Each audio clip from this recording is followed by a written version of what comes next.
Tonight's special event features two great athletes.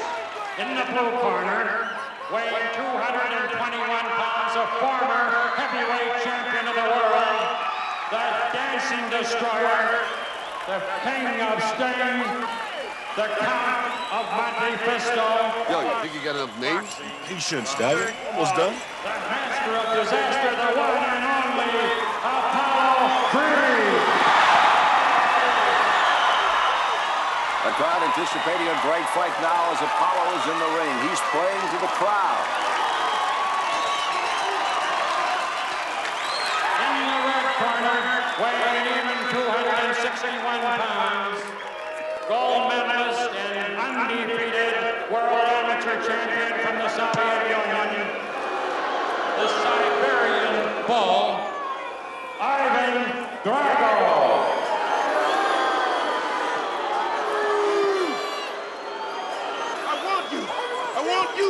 I want you! Now the two fighters come to the center of the ring for the instructions from referee Lou Filippo. You boys know the rules. Watch your low blows, kidney punches, rabbit punches. In case of a knockdown, you go to the corner I tell you to, and you stay there until I tell you to come out. Shake hands, let's have a good fight. All right, it's time to go to school, son. Come on, get your hands up, man. You need an interpreter? It's time to go to school. You will lose.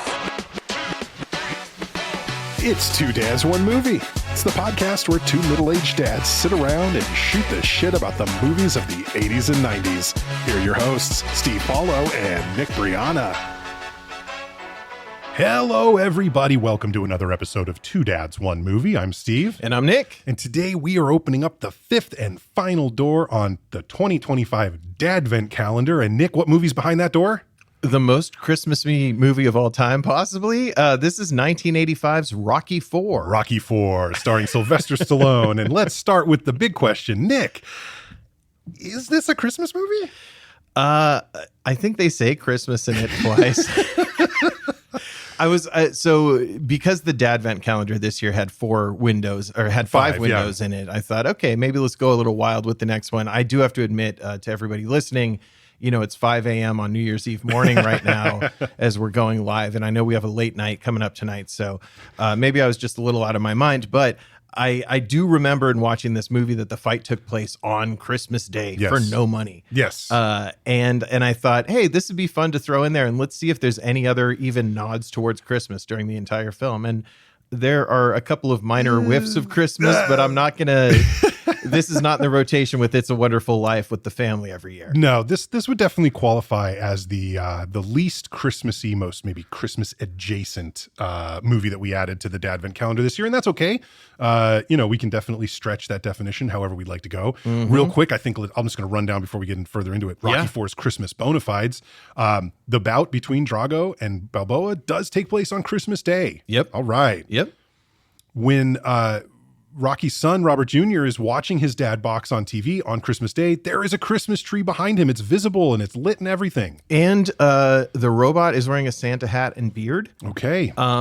I think there's also a very brief sound of the Chipmunk Christmas song at some point when they're in Russia. So, yeah, I mean, this is basically Miracle on 34th Street. Absolutely. I don't know what anyone's talking about. I love, too, that there is a very big, important plot point in this movie where someone is given a gift. And it is not a Christmas gift at all. It's Paulie's birthday. So there is that too. Okay. I question not only, to be honest with you, whether this is a Christmas movie, I question whether this is a movie at all. Because to me, it felt a lot more like 2 boxing matches and 4 music videos, kind of tight, loosely strung together with a little bit of dialogue. There's not a whole lot. Can you see what I wrote down right there? 8 montages in a trench coat. Yes, exactly. 8 montages in a trench coat. It is not a movie. You're correct. You nailed the whole thing. So Two Dads, but it is a hell of a lot of fun. Artistic film project or something. I'm not even really sure what we're doing today, but that's okay. That's okay. All right. Well, before we get into the facts on it, Nick, you picked the movie for us. Tell us about your history with Rocky IV. Why did you pick it for us, other than to have this conversation about whether it's a Christmas movie, which was clearly part of the point? Yeah, I just thought this would be kind of fun to see. Like how does this have any Christmas in it? I remember it taking place on Christmas, but also I haven't watched a Rocky movie in such a long time. Yeah. And I was very curious now, like if we've been talking about movies so much, and I've been thinking about them differently over the last year since we started the pod, and just like, how would this hold up? How would I take this at this point? And I remember this being one that has all these memorable visuals and characters and stuff in the setting, but is it any good? Right. And we'll get to that. Yeah. Yes, we will. How about you? Yeah, for my part, like, I think, this is a movie, I mean, it wouldn't have been a theater thing. We were like, 5 when this came out, give or take, right? So I wouldn't have seen this in theater, but probably pretty early on. It is PG. It was a massive smash success hit, which we'll get into in a minute. It really was a huge cultural thing. Obviously, just even the whole U.S. versus USSR kind of Cold War part to it, is hugely influential as well.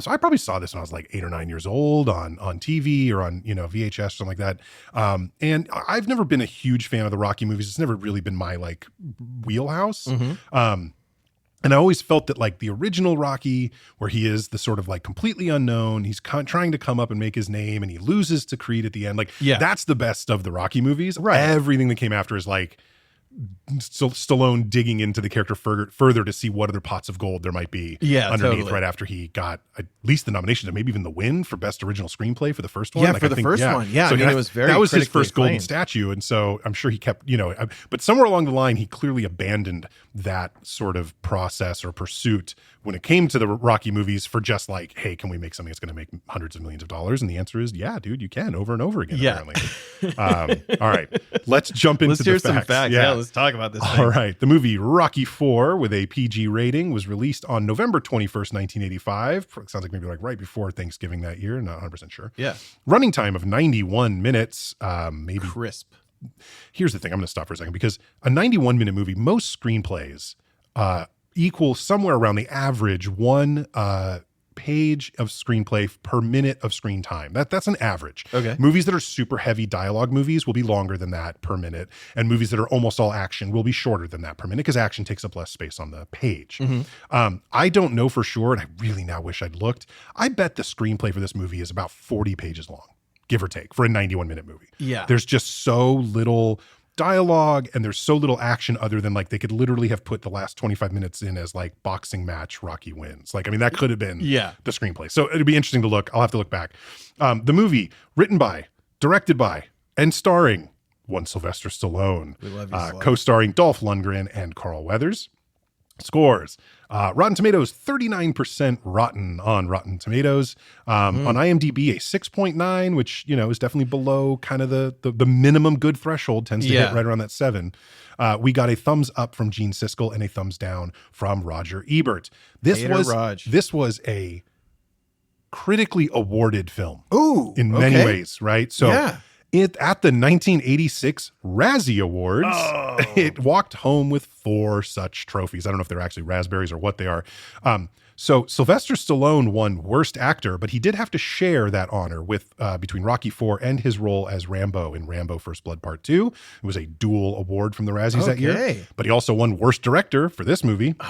And then Bridget Nielsen won Worst New Star, and she shared that with her role in Red Sonja, came out in 85 as well, and Worst Supporting Actress. Talia Shire, it should be mentioned, also nominated for Worst Supporting Actress, but Bridget Nielsen just beat her out for it. So good for you, Bridget. So loaded with star power. Lots of Razzie action here on Rocky IV. On a $31 million budget, it pulled in $300 million at the box office for nearly 10 times what it cost. So regardless of all that Razzie Award stuff and 39% Rotten Tomatoes, massive blockbuster hit, huge movie, no doubt about it. I would love if there's any resource. I mean, if anybody listening knows, can let us know. Is there a resource that kind of breaks down how a budget, is comprised? Because I would love to know how much of that 31 million was paid to Stallone as star and director. I know. Because there's writer, not a lot. And writer as well. Yeah. So, I mean, how much did he scrape off that before you even started making the movie? Must have had a quote for each of his roles. Right, like he must have had, like, if you want Sylvester Stallone to direct, that costs this. If you want him to act, that costs this. And if you want to write, that costs this. Yeah. Even if we assume that, like, the writing credit, now he's an Oscar award winning screenwriter, so it's not like he's not good. But even if we accept that that's only like $1 million or $2 million, like something fairly on the low side, as director, maybe not a ton of experience. I can't remember how many other movies he directed before this, but like, yeah, maybe that's another 2 or 3. But like as an actor, he was probably pulling in $6 or $7 million in the mid 80s, right? He was like the guy. Big time. So you got to figure 10 million of that 31 was just to pay Stallone, like easily, man. That's all guessing, of course, but yeah. Okay. I mean, this has his fingerprints all over it. Yeah. So his fingerprints, his taint sweat, everything. this is maybe it's one of the sweatiest movies I've ever seen, although I am constantly proven wrong by that with subsequent films. So we'll see about that. But Yes, we will. yeah, so let's start it off. Yes. This movie could not have gotten you any more fired up. Yeah. If you're a big, and I haven't watched the other Rockies recently, so No. I'm not like, ooh, I just finished 3 last. Yeah, It's yeah. like, whatever, but you don't need to. It doesn't matter because they all have very hearty recaps of previous films. Yep. Each like non-Rocky 1 film Yeah. has a whole lot of footage of other Rocky Right. films. Yes, in it. exactly. Yeah, that 91 minutes is also deceptive because how much of that was newly filmed for this movie? Yeah. So we were talking about, is this a movie? Maybe it's a video collage of some sort, right? It's some kind of art project. But you're in the theater. Rocky 3 ended. The Yeah. beginning of it starts off with fucking Eye of the Tiger, Oh, which yeah? was in Rocky 3. So it's Yeah. not a new song, but it's even Right. better because you've had time to learn to love it. Yeah, right? right. Yes, exactly. So everyone in the theater starts off with Eye of the Tiger, and it has this cool like American flag and USSR flag Oh, yeah. boxing gloves that Yeah. like come at each other and explode in the shittiest looking way. Well, and you notice really only the Soviet glove explodes, Oh, right? okay. The American glove stays perfectly Stays intact. intact. Yeah, exactly. Only the Soviet glove explodes. A little foreshadowing Oh for us. man. And we start off and we have a montage basically of the Clubber Lang fight from Yeah. Rocky 3, who is Mr. T. That's right. And Rocky and all these different cuts between the fighters and the ring and the corner guys and then the people in the crowd. And this happens so many times throughout the movie where he Yeah. loves just like bopping back and forth between different Yeah. facial expressions, pausing at weird times, Yep. freeze framing at the Yeah. end of a montage. Right. That was sort of because the montage fairly quickly melds into. It's so funny because they make it look like it's literally immediately after the Clubber Lang bout and Yes. Apollo and Rocky are walking maybe into the dressing room. But it turns out, no. We've moved some indeterminate amount of time ahead. Right. And Rocky and Apollo are getting ready to spar. They're getting ready to practice. They've got like the little belts on with the, sort of the cup or whatever. And they've got They're their incredibly mouth. oiled here at this point. Yeah, they are very wet looking. Yeah. It's a little gross. And they're talking about, are we too old? Are we not too old? Or Apollo, I'm not too old. Rocky's like, are you sure about that, Apollo? By the way, this is a guy who has many names, right? He is Robert Balboa, but everybody calls him Rocky. Yeah. And then I know that his nickname is the Italian Stallion, but like the fact that ostensibly his best friend in the world, Apollo Creed, Yeah. exclusively refers to him as simply Stallion. Yeah. That's a choice. I'm not really sure what that choice says about Rocky and Apollo, but it's a choice. I think they're hinting at what it says about Okay, Rocky and Apollo. fair enough. Rocky has this that incredible there's anything wrong with that. training outfit on with Right. this like ridiculous cod piece Yes. and everything, and they're like circling each other. Yeah. Oh, I don't know if you washed up, whatever. And right as they're both about to simultaneously Right. punch each other, it just freezes. It also looks like if those two punches landed, you now have two unconscious double men in the KO. ring because that is like Yeah. they're full right hooks into each other's temples. Like that is not like I know Rocky supposedly right the whole lore of him is that he can take any beating. Right? Yeah. But that just looked brutal. So there's that. So they do that, and that's how that little kind of montage sparring session ends, Yeah. which really seems to exist only to like remind us that these guys are continuing to age. Apollo is retired, although he was in Rocky 3, right? He retired after the bout at the end of Rocky 2, I think. Yeah. So we're reminded that Apollo is retired. We're reminded that Rock is the champion, right? And that's sort of like all that exists. So now we cut, and Rocky is driving home in his Lamborghini, which I got to be honest, Lamborghini is an awesome car make. Don't get me wrong, like beautiful, whatever. But this car looked like a Ford Fiero. I don't know why it didn't look impressive to me. Yeah. But like I know, supercars in the 80s looked awesome. Like if you want to see the Robin's Ferrari from Magnum PI that Magnum would totally. drive around. Yeah, Hawaii. Like that's a great looking car, right? Like I the do, Testarossa. Like, and I don't want to be a basic bitch, but I like them to be red. yes, agreed. Like I think that just adds a lot. Or to yellow. it. Like I feel like red or Right. yellow is legit. Yeah. After that, it's like too boring and like weird. It shouldn't be black. That's just Right. lame. Yeah. Yeah, it wasn't the cool. I mean, look, I'll take it, but It's a Lamborghini. do you think it was Stallone was like, oh, I don't know if we have a Lamborghini in the budget. We got to pay the writer, we got to pay the director, we got to pay the. You're sort of like, I got a card home. I'll bring my guinea in. Like, So he gets back to his house and he's in this big mansion and everything. This is the life huge. of a champion Heavyweight boxer and champ. everything.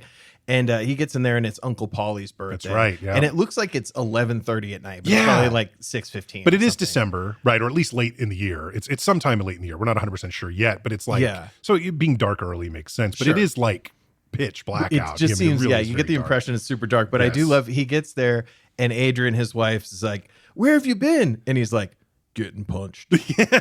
It's like, look, The stuff, I love the dumb guy stuff that he says. He's like the dumb guy philosopher in all these films, which is what makes it so entertaining. Because sometimes it works, and sometimes you're just like, oh man. And I wonder, God, like how do I say this without just alienating people left and right? What is Sylvester Stallone going for with this? Is Rocky supposed to be, because it's been a long time since I saw the first one, so maybe there's better explanation of the first one. But is he supposed to be punch drunk in a lot of ways, and therefore, and the fact that he takes these beatings is kind of what makes him talk the way he talks and think the way he thinks?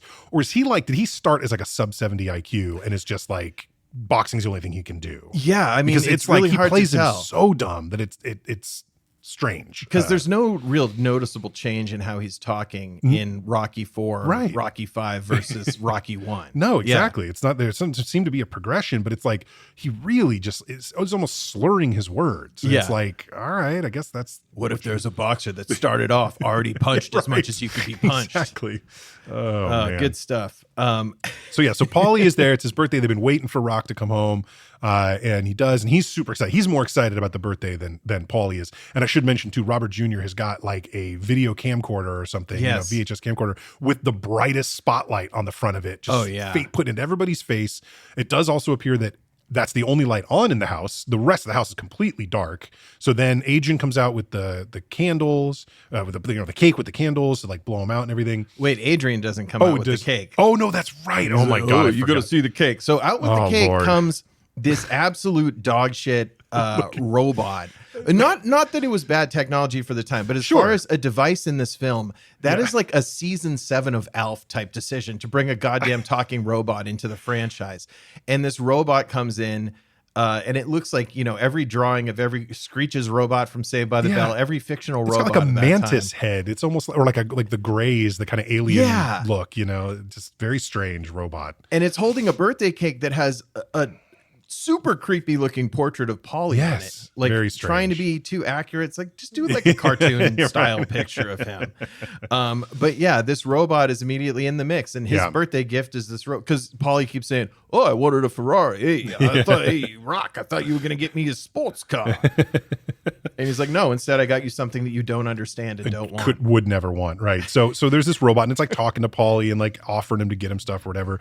But before he can blow out the candles on the cake that the robot brought out, little Robert Jr. decides to, for whatever reason, spray whipped cream all over the cake and in Paulie's face, and everybody chuckles about it. And I would have caught a thrashing, I think, if I'd done that. That's so weird.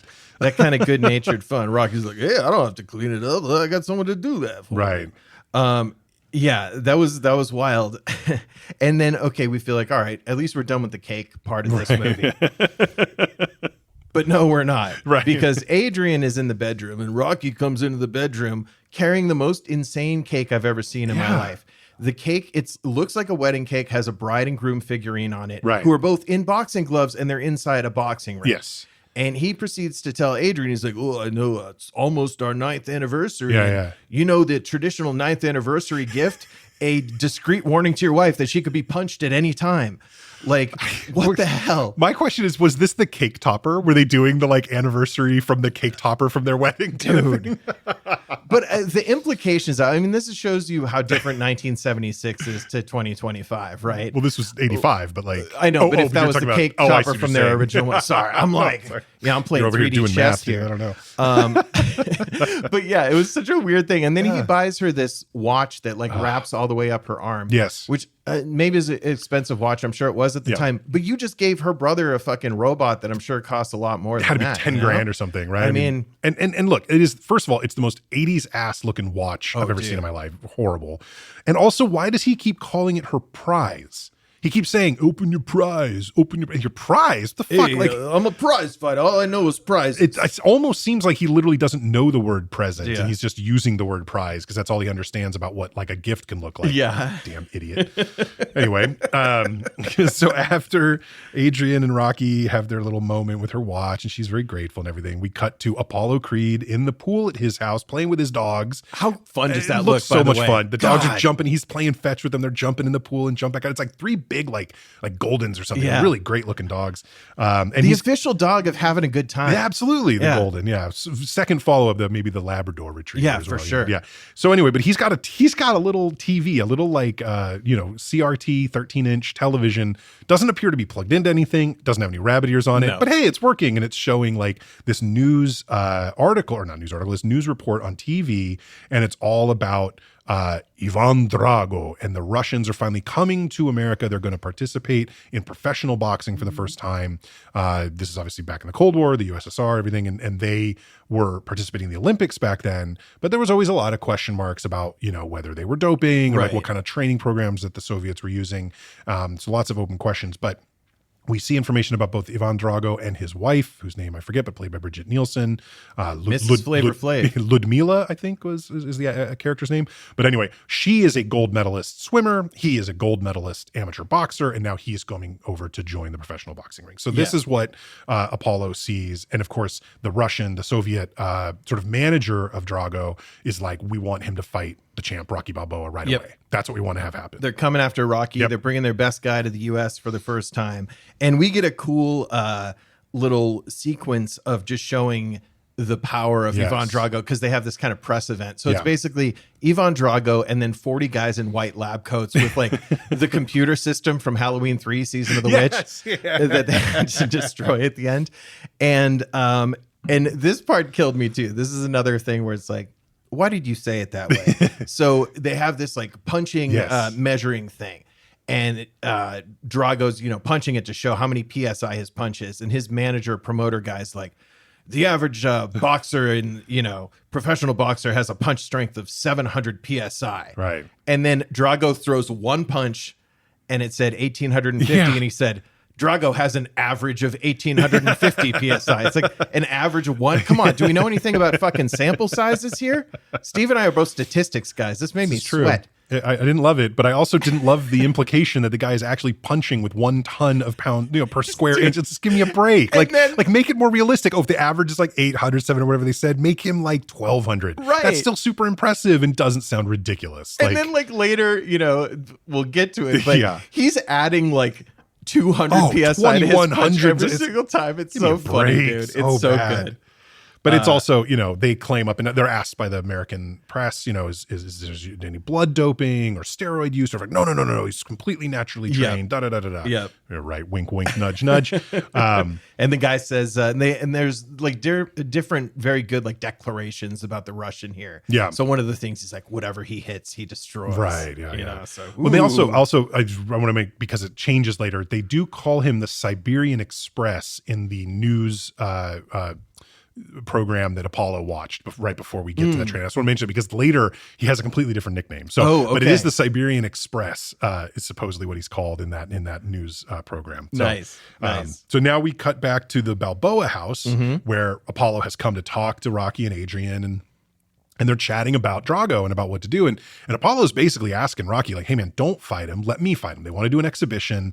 I want to come out of retirement, whoop this kid's ass, show everybody I still got it, show everybody that the Soviets ain't nothing. Let me do that. And, Adrian is like concerned. She's like, Apollo, like you retired, 5 years ago. Like, are you sure this is a good idea? But he is like raring to go. And here we see momentarily Paulie's interaction with his birthday gift again. Yes. And it's gotten weird, Nick. It's gotten really It is weird. because now the voice of the robot has somehow been reprogrammed to be this, like, for lack of a better word, sort of sultry female voice. It's like, hi, Paulie. Yeah. I got your beer for you. And it's like, Oh okay, my God. I'm very uncomfortable by all this. It is, but it's totally like what Paulie's dream of the good life would be, right? Yeah. You got your sexy robot bringing you a can of Strohs that you're drinking out of a champagne flute. That's right. It's so And bizarre. oh my God, it's so funny. Yeah. So Rocky, like his getting like deep with Apollo, and he's like, oh, you sure it's him that you want to fight? Because I think you're trying to fight you. It's funny, like the movie would take like something that's normally like an implied message of it and just it punch you in the face with it at 1850 psi. It's called eschewing subtext and just having everything just on the table. It's what you do when you're teaching a kindergartner to read, is you put all of the subtext in the page. So there is none. That's what we're looking at here. We're looking at the my first reader version of a movie, basically. Oh my God, dude. It's so funny.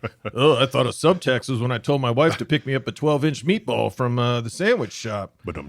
There we go. So Apollo and Rocky then are watching one of their old bouts. I guess this is something that retired boxers do, is watch each other getting beat up. And they were showing a little restraint because they weren't doing the thing where they're just like air punching while they're watching it on TV. Little shadow boxing. Like, yeah, exactly.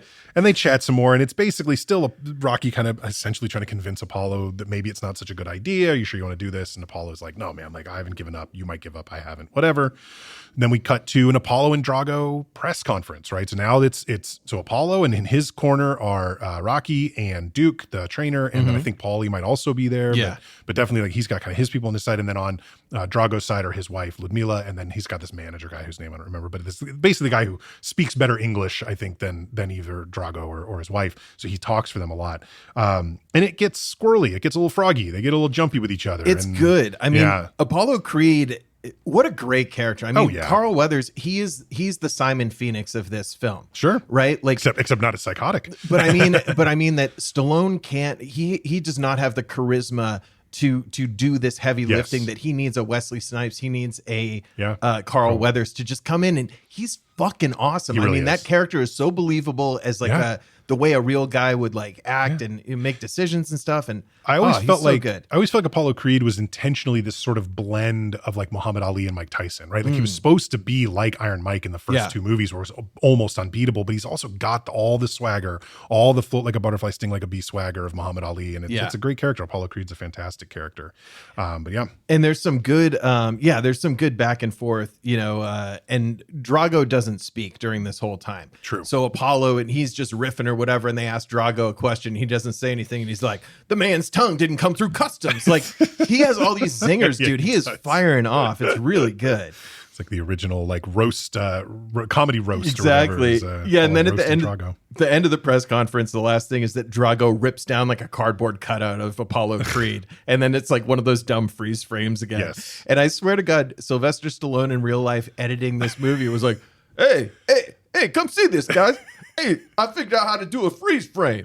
Oh, I'm going to do a ton of these freeze frames. I love this freeze frame. It's all over this movie. It really is so good. I also imagine him acting a little bit like, and this is a fictional representation, but a little bit like Ron Burgundy when he's gotten his makeup on. It's like, everybody, come look how good I look. Like, I feel like Stallone was always just calling people into the edit bay to be like, hey, look how good this looks. Like, star wipe. Like, oh, we got. And those are like all the effects that would have been built in on his son's shoulder-mounted VHS camcorder. Yes, the editing functions. Oh my God. Oh man. Yeah. So now we've got our fight, our first bout of the movie. Yeah, the Apollo Creed and Ivan Drago. We're at the MGM Grand in Las Vegas, which is where we're going to have this fight, and it's very interesting. Drago's clearly not aware of what's about to happen, but he's like, essentially in this like, we don't know where he is. Looks like quote unquote backstage, kind of where it looks like he is, but he is standing in a squared circle in a ring.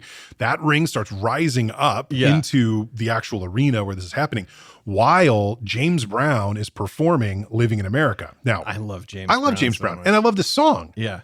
Did it need to be in our movie for 3 minutes and 10 seconds? I feel like Stallone is one of those guys who might be like, well, in my heart, I'm really a musician. Like one of those guys where he's like, oh, I never cut a song off. Because I was thinking that during all the montages in this movie, I'm like, oh, they went fully to the whole it song fading out. Yeah. And everything. I do love seeing James Brown, although he probably also had to give his wife the you might get punched cake at some point. But during this whole scene, it was so funny. Apollo's dance moves and the pageantry and the fireworks and stuff. My wife was cackling during this scene. She had never seen the movie. Nice. She was like, oh my God. So, I mean, this is really some good 80s to be laughed at, if nothing else. Absolutely. And it really is. He performs the entire song. There is, when they introduced Drago, this is where I said that his name changed. They introduced him as the Siberian Bull. And that's why there's a huge bull behind Apollo that sort of falls apart at one point. It's very odd and it's not real clear, but it's because he originally was called the Siberian Express, but then when they introed him, like in this corner, the Von Drago, the Siberian Bull or whatever, and they call him the Siberian Bull. Yeah. That's why there's a big bull head behind the stage that like collapses and falls apart, which looks dumb as hell. Also, and Apollo had like 90 nicknames when he they were did. introing him. One of which, by the way, I'd love to just take a quick second to ask you your opinion on. The Count of Monte Fisto. That sounds like one of the joke porno titles they would come up with in Clerks 2. It sounds like something Dirty Randy and Rafi did in The League to me, is what it sounds like. It's really pornographic. Like it's I don't know why that would be. The Count of Monte Fisto. That's so bad. Like, but he was also like, a few other names, and Rock even says something to him like, you got enough nicknames, like whatever. But, yeah. But yeah. And the way that everyone looked was they all had these like American flag stuff, and then Apollo's crew, who was in his corner, were wearing red, white, and blue Hugo Boss t-shirts. Hugo Boss sweatshirts. Yeah. Notable designer of the uniforms for people who are fighting against the USSR. So I think that worked out well. It certainly was accurate. Not as much white or blue in those outfits. A little bit of red, a little bit of red on the shoulders, on the upper arm. But yeah, here we get Ivan Drago's first line now. That's so right. the fight's about to start, and they do the glove thing. So Creed sees that he can't smash his gloves. When they do that glove fist bump thing. He hits his gloves down, and his arms do not move. Yep. So he's like, oh, and Drago gives us a nice, you will lose. You will lose. Oh my God. And the announcer, I can't get over the size of this Russian. Yeah. These things that they're saying are so funny. And he's huge. And Carl Weathers not a small man, and Drago's still a head taller than him. I mean, it's really, They do a smart job of not giving us actual height weight stats, which I think is very, very brilliant, because someone else would look up Sylvester Stallone height and weight, and it would blow this movie away for them. Yeah. So the bout happens. Apollo and Drago are fighting, and it starts off, Apollo's doing a lot of dancing around and kind of being really floating and kind of whatever. And he did a jab, doing all this kind of stuff. And it was like by the end of the first round, Drago has landed a few punches that clearly show he's not taking this like an exhibition. Yeah. He's going hard. It actually gets to the point where the corner's clear to like separate the boxers and stuff. And basically in between rounds, Apollo's already cut. He's bleeding, but he says to Rock, he's like, you don't throw that towel in. No matter what happens, you don't throw in that towel. Yeah. And so... I think within a few rounds here, like Rocky's holding the towel, kind of like thinking about whether he should throw it in, and he doesn't. And Drago just, good God, it's like this is very brutal for a PG movie. Yes, incredibly disturbing. And this is after the PG-13 rating had been invented. We'd already had PG-13 movies come out in 1984. So the fact that this was a PG is an interesting choice, I guess, because it's quote sports, right? Yeah, sports violence is different, but man, this is very graphic. And then again, some great work by director Sylvester Stallone, cutting back and forth between the various faces, including horrifyingly Apollo's poor wife in the crowd, who had shown earlier, like meeting Drago's wife, who was being cordial. I mean, that was like not a sinister thing. Luck. Yeah. But Jesus. Yeah. So Apollo, that final blow is really, really rough.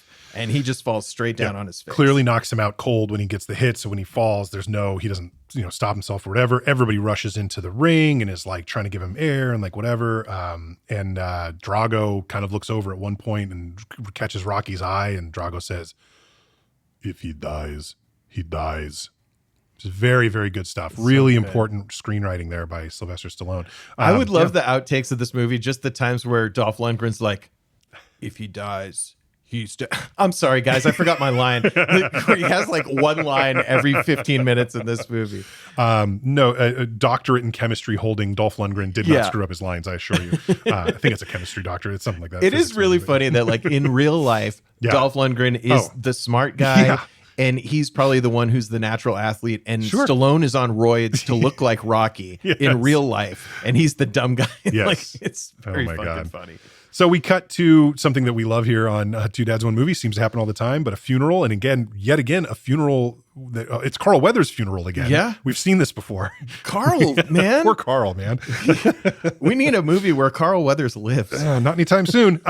So we're at Apollo's funeral, and sorry about that. And then it's basically just like, it's pretty standard funeral scene, and Rocky's kind of talking to Apollo's remains or whatever, and talking about how he's gonna like make it up to him, basically, right? Is what's happening there.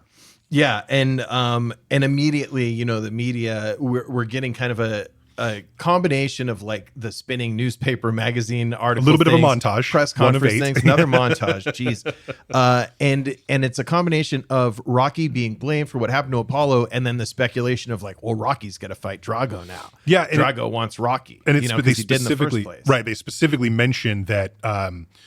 Basically, it basically talks about like the U.S. boxing authorities. So I don't know if this is supposed to be like IBC, WBC, or WBA, like whoever it is, but like wherever Rocky's belt is with his title, because you know there's multiple boxing organizations, right? So whoever it is, they're saying they're not going to sanction any fight with Drago in it after what happened. Like Drago's basically not welcome to fight in the United States, and certainly not professionally and officially.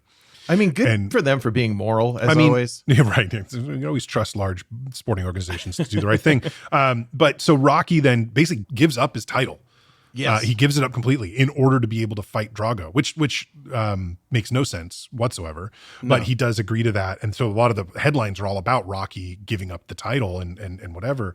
And then we cut to another press conference. Yes. So now we've got Rocky with Duke and Paulie with him. Yep. And then Drago with his wife and his manager. And they're sitting there talking about Rocky and Drago fighting. And they ask Rock, what wins the fight? He goes, December 25th in Russia. Like, why on Christmas Day?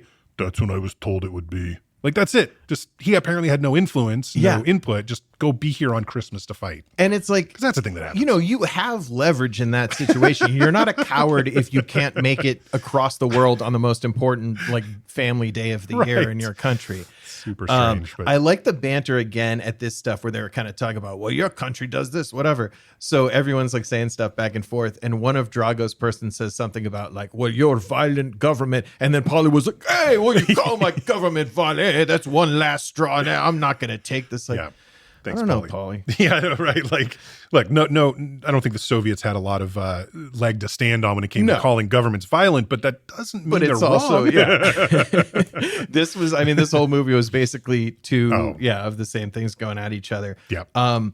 So Rocky had just agreed with this. Yes. And now arriving back at the house, not in a Lamborghini, but in a Nissan 300Z. Is that what it was? Is Adrian. Yeah. Hell of a car, beautiful car, but it's not a multi six-figure sports car. Like it's not Italian. Yeah. Is I think the I mean, problem. it's like getting a boxing cake and a wraparound watch instead of a robot.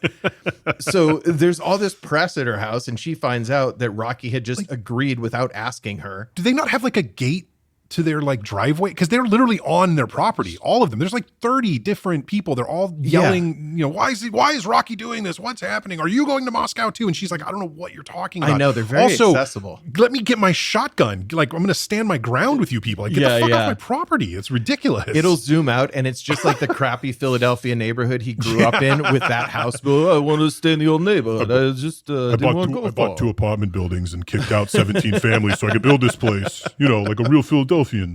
Anyway. And Rocky had back to the 300Z real quick. When he pulled in, there was a scene where he was like kind of washing his Lamborghini when Apollo called him earlier. And then there was like another Lamborghini or Ferrari in the background. Yeah. So he had a backup sports car, and he has to have his. Well, that's for Robert Jr. someday. He's 9 true, now. But, you know, he'll keep washing that, it'll be yours someday. Exactly. So yeah, I mean, shitty husband work by Rocky. I think, and I wrote down this at this point in the film, Rocky is the villain. Yeah. He's the guy that failed to save his friend's life during an exhibition. Could have thrown the towel. If you and I were playing pickup basketball at 24 Hour Fitness and I saw you having a heart attack, I'd be like, well, Steve told me he didn't want to be subbed till the fourth quarter. Like, come on, man. Like, that's not being a good friend. And then he just makes this decision against his wife's will. And not even telling her, he couldn't even know what her will is. Now, look, I'll tell you what any wife's answer would be, fuck no, don't do that. But he didn't even talk to her. Just killed your friend doing the same thing? Fuck is wrong with you? So dude? they're having a conversation, right? So he gets home, he walks in, and Adrian's like at the top of the stairs, and he's like starts up the stairs, but basically they're having this conversation where he's at the bottom of the stairs and she's at the top. And she's like, why do you have to do this? And he goes, oh no. He doesn't need to do this. Like, there's no reason There's nothing whatsoever. compelling him to do it. Like, I am not usually one of the people that's like, oh, like the wet blanket in the movie that has to, you know, that tries to tell the adventurer and to not go on the adventure. I side with the wet blanket. No, I do here. Yeah. Like, I'd rather not have the movie and let Rocky continue to like be the father that his son needs. Dude. Sort of, because he's probably a shit father too, but whatever. But it's like so dumb that his reasons for needing to do this fight make no sense at all. I cannot believe. I think I lose so much respect for Adrian later when she shows up in Russia. I know. Like if she had just watched the match from home and been like with a double freaking tumbler of whiskey and a fucking cigarette, like I would have been so much more respect for Adrian. And you could even show her at home, like getting excited and getting behind him on TV and spending Christmas with her child. Don't co-sign this bullshit. Like you know it's crazy. Adrian, definitely not a wet blanket. She's a blanket of reasonableness that Rocky is avoiding. He's refusing to sleep with that blanket. It's ridiculous. So Rocky needs to go do some thinking. Right. So the only way he can. So he gets in into another his music video.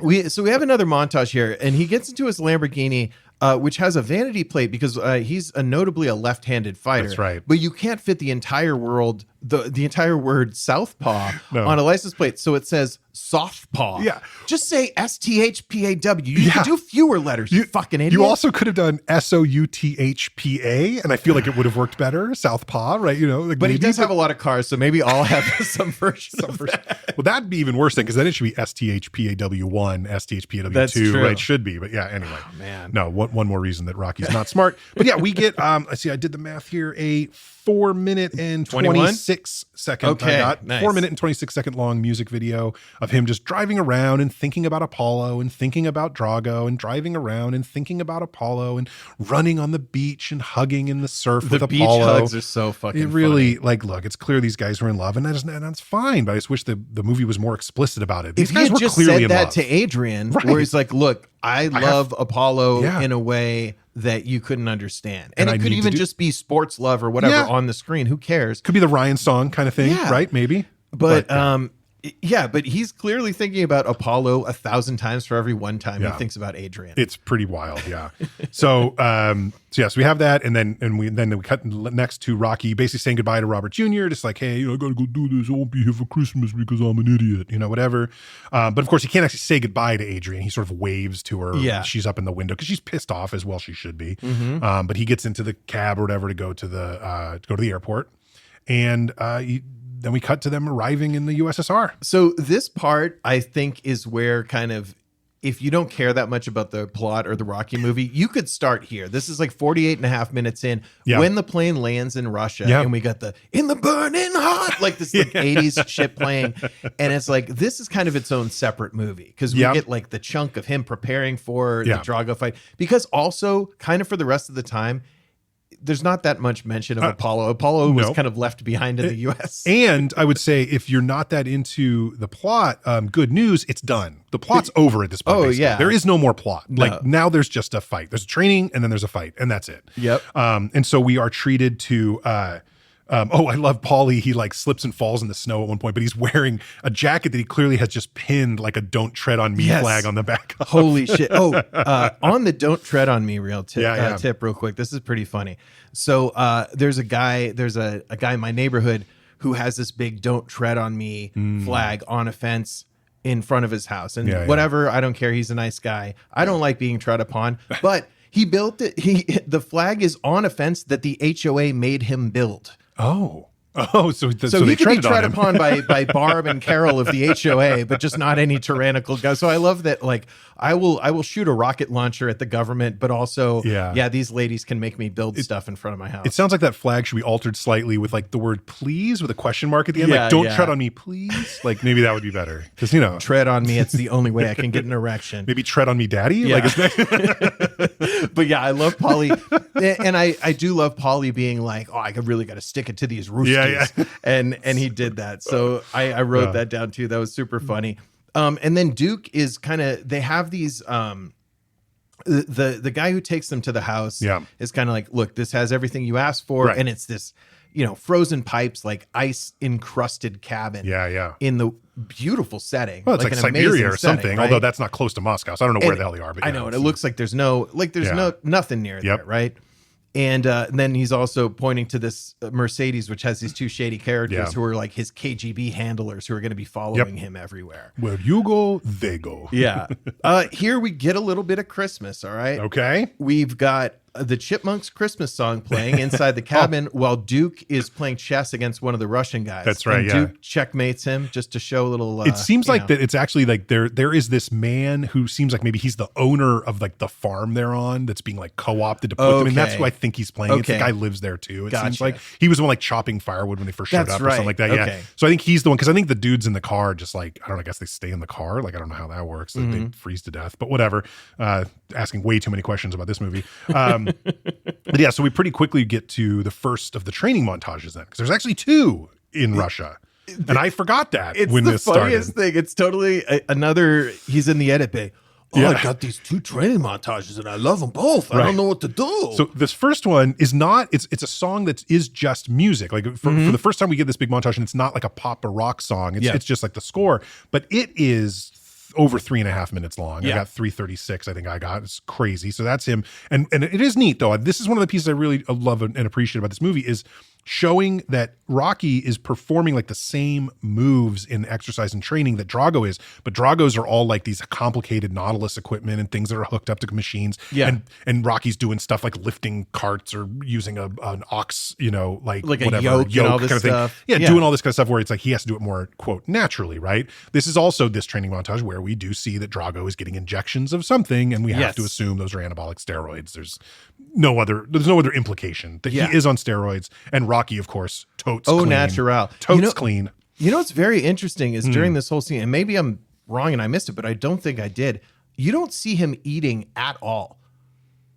Yeah. You don't see anything that involves like his training meals, because that was a big thing in the early movies of him cracking eggs into the raw eggs. And stuff. Yeah. That's interesting. You're right. Not a single What is meal. he eating? Yeah. You know? Beef I don't jerky. know. It's just beef jerky. But I do love like this always killed me, and the cuts back and forth. And, and how it would be the exact same motion. At one point, Drago is sparring, and every time he punches his sparring partner, Rocky chops into a tree with an axe. So punch, chop, punch, chop, punch, chop. And then the guy gets knocked out, and then the tree starts falling over. And that was probably Stallone be like, oh, it's actually pretty deep if you think about it. Yeah. That was the only part of it I really didn't like because I felt like it was too on the nose. I was kind this of like, whole movie exists on the nose and probably up the nose if we're going to be honest. Yes, I'm sure plenty of that $10 million disappeared up Sly's nostrils. Then we cut to so that training montage sort of ends after over 3.5 minutes. And Adrian arrives. So now Adrian's in Russia, and there's a little like, I missed you too. But that's basically it. Not very emotional. No. And even when he first looked at her, he kind of had the look of like, oh, great. My biggest hater. Right. Yeah, exactly. The old ball and chain. Like, yeah. So now she's getting involved in the training because this is when he does the thing with like the ox cart and like lifts it, which like, I don't know, that's a fulcrum. Like, is that really that hard to lift? There's 3 people in it. I don't know. It didn't seem, I don't know. But this one is actually, so this is the part, I love this song. This is like a 5-minute long, but this is Hearts on Fire. Oh my God. Best really song good. in the movie. Yeah. Fantastic song. This is literally, I have a couple of playlists on Spotify that are all about songs from movies, specifically. And this is like a major one that's on there because Hearts on Fire is just a great 80s rock song, really fantastic. And again, another, this time, a little over 4 minutes. I got maybe 4:10, something like that. So, in just the last few minutes, we've got almost 10 minutes of just training montage. Yeah. Right. But it's basically done after that. Like the music ends and the training montage is done. But Jesus, it's just so much. It's crazy. And at this point, like probably we've had 10 minutes of training montage. We probably had 10 minutes of flashback montage. Yeah. Like it's really for a short movie, for a 90-minute, and then like on the Drago movie. Apollo bout probably took at least 6 or 7 out after the James Brown music video, like with the actual fight. Like, count that one as another one. Exactly. So yeah. And some of the things during this scene, one thing is that it does keep showing Drago increasing the PSI of his punches. And I think the highest I thought I saw it read was 2,450, which is now, we're approaching like 4 times the strength of the average like heavyweight boxer. So and again, really cartoonishly strong. Over a metric ton now. We've actually gone further than just an imperial ton. We're now over a metric ton of pressure. Like, give me a break. That's the only ton that they care about. I guess those Russians. So then one of the other things I think the end of this montage is Rocky's, he's jogging. Yes. And he's jogging so fast that the KGB handlers like crash their Mercedes and they get in like an Austin Powers type situation between snowbanks. And then he sprints to the top of this mountain and starts screaming, Drago! Which, Drago! like, bro, that is like, yes, you have snow boots on, which also must be hard to run. And it is probably part of the point, right? It makes it harder to run. So it's, but like, what if you slipped at all? What if you slipped even 20 feet? Like you got to fight a fight. Like what are you doing? Get the fuck off the mountain, you idiot. Yeah. And he still has to come down, which is probably more dangerous. Well, I'm just going to jump. I heard that the town in Russia where that actually happened, there's like 40 people, the population in the town, and they asked, "Oh, do you want us to put a Rocky statue at the top of that mountain?" And they were like, "I don't know. Our town's had a lot going on. I don't think it's really worth commemorating." That's right. I also think it was when he was filming this, Stallone, because obviously there's a camera and a helicopter, right, filming him on top of this thing. And I think it's while he was up there, he was thinking to himself, "Oh man, what if I slipped?" And the beginning of Cliffhanger was born. And that's how it ended up happening. Hey, bring that camera up here. he did like a little promo of Cliffhanger while he was doing this. Yeah. Okay, so yeah, I love the chaperone crash. That's a great one too, because it's just so dumb because they've got chains on their car. They're used to driving in the snow, but he just like slips them and like goes down a little other direction and they just slide out. It's so and then the guy gets out of the car and starts chasing him on foot. It's like, what's he gonna do on that mountain? Like, he has to come down. You know where he's staying. Also, you're wearing Florsheim's. Like, stop. Like, you have like patent leather shoes on. Like, knock it off. Like, you're not going anywhere, dude. Yeah. But we are mercifully through all this stuff, and we're now at Christmas Day. Yes. Time for the bout. We're in the full arena here. There's media from around the world. They've all got their signs. So we can see that, there's a ton of interest internationally in this. Yep. There's a VIP seating section with the Russian brass, and he's not mentioned by name, but we do have our second Two Dads, One Movie appearance of Mikhail Gorbachev, That's right. who we saw in the Naked Gun episode as well. The Naked Gun, and now Rocky IV, and we'll see how many more. Now, and this isn't even just mentions of him. This is like literally an actor representing Mikhail Gorbachev, which is hilarious. No prominent stain in this one. I think they you know what's funny though? Restraint. You know what's funny though? The way they shot him was always from his right and slightly below. So it's like you wouldn't see that part of his head. There's always kind of the left, just above the forehead was sort of where Mikhail Gorbachev's famous birthmark is. Yeah. So the way they shot this character, he was clearly, they referred to him as the party chairman or party secretary. General secretary. General secretary. There you go. And so we recognize that's who it's supposed to be, but you don't ever see the part of his head where the birthmark would be. Yeah. It's a very interesting choice. Very, very deliberate to choose to shoot him that way. Do you think he had the same agent as like John Elway? Remember they'd have those like the Tecmo Super Bowl game or whatever, but then John Elway isn't really in there because he wasn't licensed as a player, even though all the other ones were. Like, I wonder if Gorby had the same representation. I think he just took out international trademark on that smear, that birthmark, and so anybody used it had to pay him a royalty. But yeah, I do remember. Welcome to John Elway's quarterback. Oh my god! So he had his own game. Yeah. Okay, so this. Paulie says a very weird thing to him. Yeah. Again, I do like the movie showing an attempt of dumb guys like trying to like bare their souls to each other, be emotional, and trying to be as real as possible, because there's something very charming about that. So Paulie's saying, as him and Rock are walking out to the fight, and he's like, Rock, I'm not very good at saying stuff like this, but if I could just unzip myself and step out and be somebody else, I think I'd want to be you. It's like very sweet. It's a fucking terrifying thing. If I could just take my human skin suit off, and if you're a great big fat person, like, hey Rocky, would you fuck me? I'd fuck me. Hey, I got strong by pulling a bucket full of lotion up and down this pulley. Oh my god! Oh my god, it's good stuff. But yeah, but then they get out to the ring and they have to like meet Drago, and they go in the middle of the ring, and Rocky, he is a lot smaller, and that is the character. The character's meant to be not as big, not as fast, not as strong as his opponents, but he can take every beating in the world, right? And Paulie kind of turns and goes, "Hey, you know that thing I said about want to be you? Never mind." Because Drago's huge. And there's a long, there's a Living in America length sequence here where it's showing, the Russian national anthem. And it is funny that it's like, oh my God, how creepy and propagandistic is it that everyone has to stand up and salute their country before this sporting event? Like, look at these fucking weirdos. Never in a democracy. And Drago now, I think, delivers his like third line of the movie before it starts. Something like Steve, I'm not even going to try. You're the man. I must break you. Good line. It's a good line. It is a good one. It's definitely Drago's best line. Not that there are many to choose from. He could have had all of his lines for the whole movie written on his hands. Yes, that's easily, wild. Easily, yeah. So we get into the action, and we actually get a full round one. We're not in montage mode yet. We get a full 3 minutes, which makes it feel. I think it's effective because with how many rounds there are, it gives you a real sense of like, oh, this is going on for fucking ever. When you hear that boxing, and this is just something that I've never watched a ton of boxing, but I've obviously seen, professional bouts and watch on TV and stuff. I'm never a huge fan, but like every time I think about the fact that a boxing round is 3 minutes, or it's a common, I think round length, it doesn't sound like a lot of time.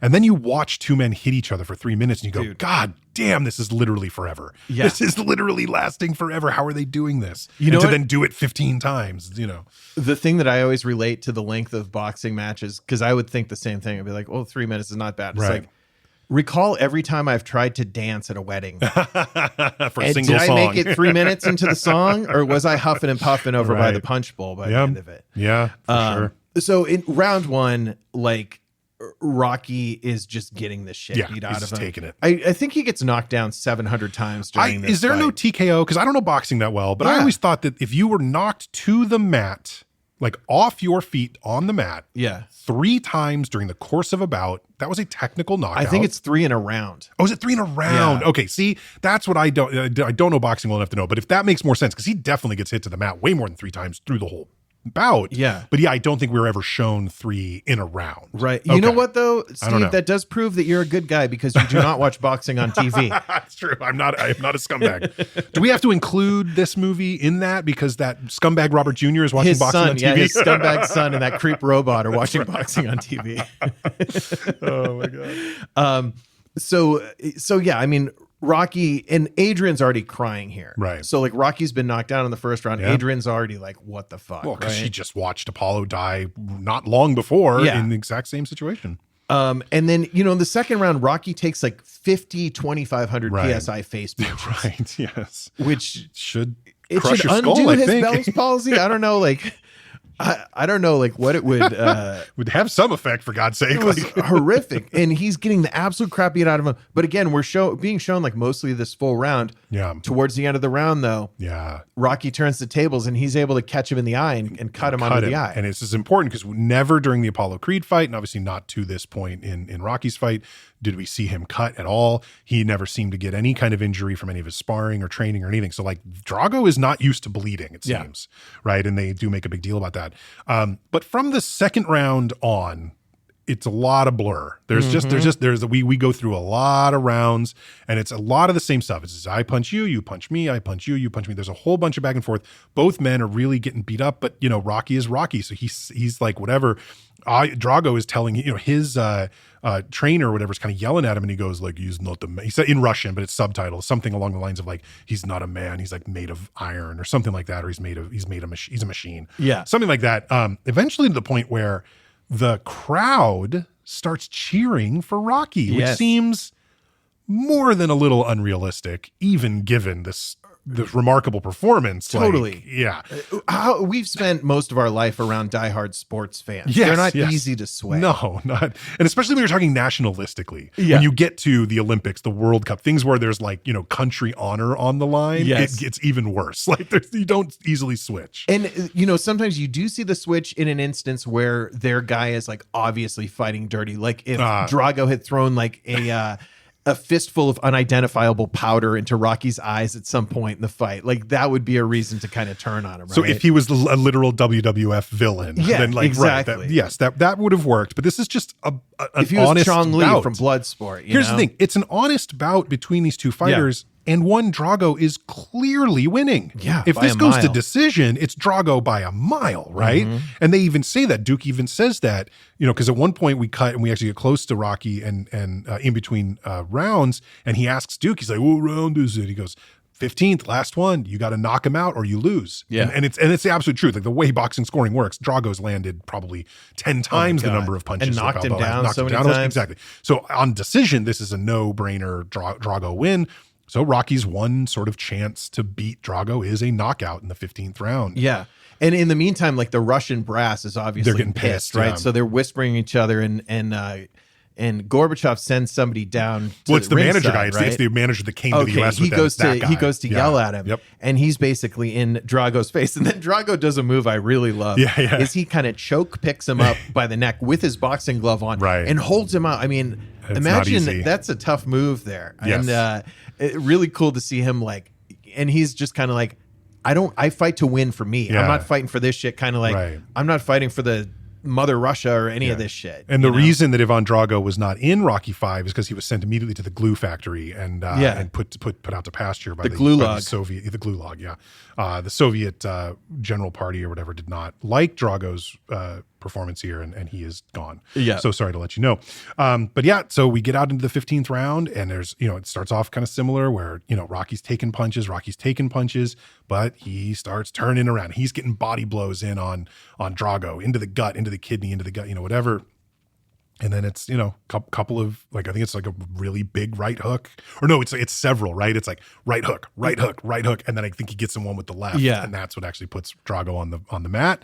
And he counts him out. It's kind of interesting the way that the drama is handled here. Cause like by the time we're on the last fight, and by the time Rocky kind of turns it around in the second round, we're like, all right, we know what's going to happen here. Right. Well, it's a Rocky movie, it's hard to kind of make it seem dramatic.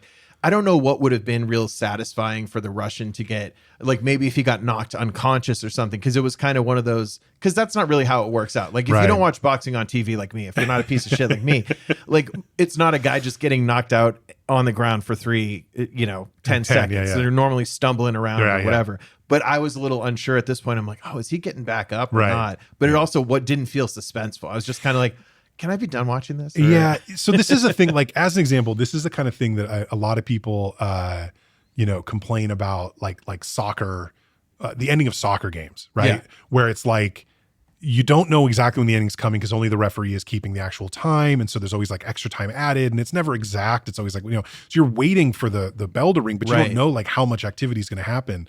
Another goal could be scored. Who knows? The 1980 Miracle on Ice, the US versus Russia, there was like several goals scored, but the climactic victory of that game is a countdown of the clock, right? Because they were up, and so they were just waiting to make sure, counting on the time to make sure the Russians didn't score again. So there is this thing where it's not like, I feel like baseball has like the easiest moments that you can do, right? When you hit a home run to win the game kind of thing. Right. A basketball with that overtime. Yeah, basketball with like the last second, half court shot, things like that. But, games that don't have like sudden death or where the regulation is like, based on the clock running out, it is a little strange. So yeah, he gets this great punch and he knocks him down and he counts him out, and that's it. And the whole crowd is cheering for him, which again, I don't buy. I just don't buy it. They might cheer just for like the competition. It's a great right? Right? They obviously just watched a great cheer match. Just like, hey, this was a fair and square.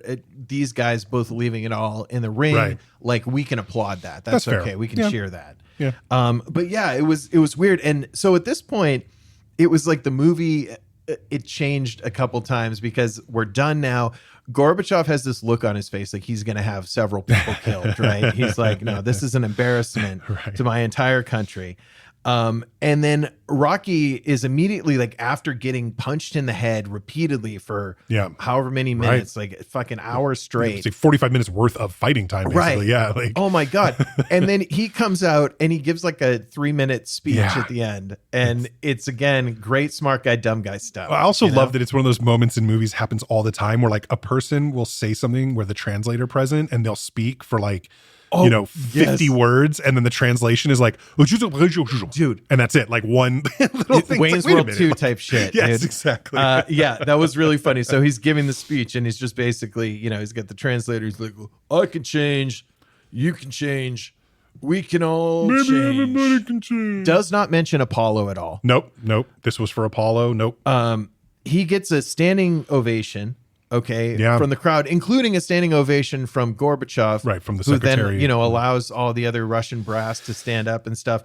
But the last thing that he says in this movie, very appropriately, is, My son watching at home, he should be going to bed. Merry Christmas, I love you. So there you go. Christmas movie. Oh, God, it's not even a movie, Nick. And that's the end. And that's the end of Rocky IV. Yes, it is. That is the end of Rocky IV. Okay, so you picked this one, and I really want to hear your take before I give mine. So talk to me about it, man. What's your take on this? So I don't know. I think your enjoyment of this film depends a lot on what you expect to get from it, right?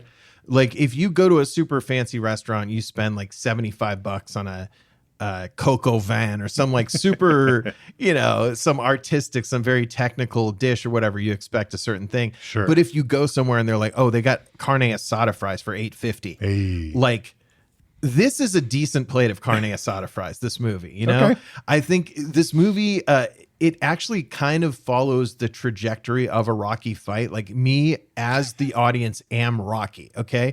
Early in the film, I'm taking some punches, dude. This robot knocked the fucking wind out of me. I was like, I don't know if I can keep going. And there's different parts and parts I feel like maybe I'm coming back a little. I like Apollo. I like this. Oh, this was really cheesy. This caught me in the eye. But then by the end, you're feeling like powerful and everything. So I think this is super fun. Don't take this seriously. This is not anything to base your life on or to, get any kind of real artistic fulfillment from. Right. But I will say it is a hell of a lot of fun. And the 80s-ness is so freaking funny. Yeah, that's true. Like the montages are very funny. There's a lot to pick and choose from them. This is a decent one to have on in the background while you're just kind of bullshitting with your friends, Could be, yeah, I can see it. I think it could work in that sense. But if you haven't seen Rocky IV, that's your choice and I respect it. So I'm going to go ahead and give Rocky IV, in the sense of it being like a decent dish of carne asada fries, I'm giving it a 3.5 out of 5. 3.5. That is a score that you have given. Okay, so my thing about Rocky IV. So I had actually seen Rocky IV maybe 4 or 5 years ago. I drugged it back up, just kind of like, I haven't seen Rocky IV in forever, I'll watch it. And at the time, it was enjoyable in the sense that like it was fairly short, and I finished the movie not feeling like that was a waste of time necessarily, nothing like that. But I noticed at that time, like, man, there was a lot of like how much actual like movie was in this, because there's a lot of montages, a lot of like just driving around in an entire pop song or rock song plays. Like this is just kind of weird, So I was really paying attention to that this time. And my contention is that not only is this not a Christmas movie, it's not really a movie. It is 2 boxing matches and 4 music videos loosely tied together with a little bit of plot. So I went ahead and looked back through some of my other ratings to sort of like ground where I actually feel this one should live. And there is a movie that I have one rating I regret. I don't know if I've mentioned this explicitly to you, Nick, but I do regret one rating I gave. And that is when I look back at my take on They Live. I was very harsh on it as being not enough movie, not enough plot, not enough happening. And I gave it a 2 out of 5. And if I could go back and change my rating on They Live, I would. I think I would be more like a 3.5 is where I would be on that movie. But based on the fact that I gave it a 2 and thinking about like why I gave that score to it, I am giving a 1.5 out of 5 to Rocky IV. I'm not a fan. I thought I was. My memories are a fan. I think seeing this at 8 or 9 was great. But it is kind of a dog shit movie as far as like movies go, in my opinion. Totally. I get the 1.5 is mostly because the James Brown music video part of it is actually fantastic. I love the song Hearts on Fire. It is a fantastic song that I like actively choose to listen to on several playlists I have. And the final bout and the thing with Drago, it's a good filmed fictional boxing match. Like it is fun, So there are pieces of it, but like each of those things is worth about a 0.5 point, and like nothing else in the movie is, in my opinion. So that's where I'm at. So I'm at 1.5. You're at 3.5. So we are 5 out of 10 on Rocky IV, which is probably I'm comfortable with that. I can live with I'm that. okay with that. And I think, for your reasons, your score makes a ton of sense, you know? So, geez, man, what a great Dadvent calendar. Fun December we have had. But now we're at the end and we're on the last day of the year. We got to do something else for January. Do you have any ideas, Steve? I do. I think what we're going to do for January is we are going to visit one of the great actors of the era. And by great actors, I should change that.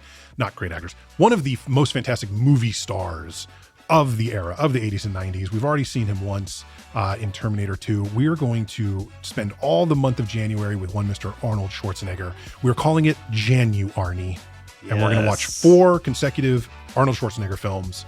And the very first one in January we're going to start with, We're going to start with this 1987 film from a director we've also already seen, Mr. John McTiernan, who directed Die Hard, also directed this movie. It stars alongside Schwarzenegger, a man we both love and have talked about several times, Carl Weathers. We're going to see him again next week when we go to the South American jungle and we are hunted by the Predator. So we're going to watch Predator from 87. I'll just tell you straight up and down, like if you go to my Letterboxd, whatever, like profile, this is one of my top 4 movies, like in the Letterboxd thing. And Predator is one of my favorite movies of all time. Spoiler alert, I'm probably going to give it 5 points unless something weird happens when I rewatch it. But I cannot wait. Love this movie. Cannot wait to watch it with you. And it's just a fantastic way to kick off a celebration of Schwarzenegger films. Beautiful, beautiful way to kick off 2026 with everyone. Absolutely. That's a wrap. So if you like what you hear, and we hope you do, please consider heading over to Apple or Spotify and leaving us a 5-star review. It really helps new folks find the show. And be sure to check out our website at 2dads1movie.com. That's the number 2 and the number 1. And on there, you can contact us directly. You can find out all kinds of info about our episodes and the films we discuss, search through transcripts of the show, and much, much more. We'd also love it if you followed us on Instagram at 2dads1movie. Once again, this has been Rocky IV, another episode of 2 Dads, 1 Movie. I'm Steve. And I'm Nick. Thank you so much for listening, and we'll catch you next week. Thanks, everyone.